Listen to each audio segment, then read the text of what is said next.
நதி போல் புண்ணிய நதியாம் பம்பையில் நீராடி சங்கரன் மகனை கும்பிடுவார் சஞ்சலமின்றி ஏறிடுவார்.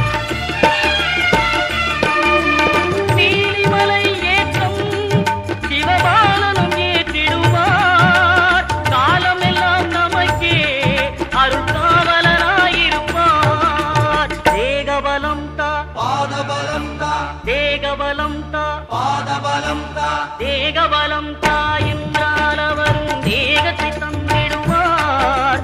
பாதபலம் தா என்றால் அவரும் பாதத்தை தந்திடுவார்.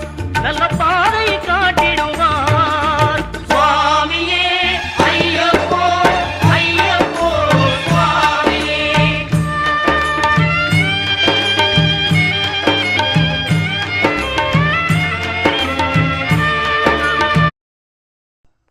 ஹாய் மக்களே, ஹாப்பி பொங்கல். கோலம் நல்லா இருக்கான்னு சொல்லுங்கள். இது ஃபுல் ஃபினிஷிங் இல்லை, அடுத்து போடுறேன். ஹாப்பி பொங்கல்.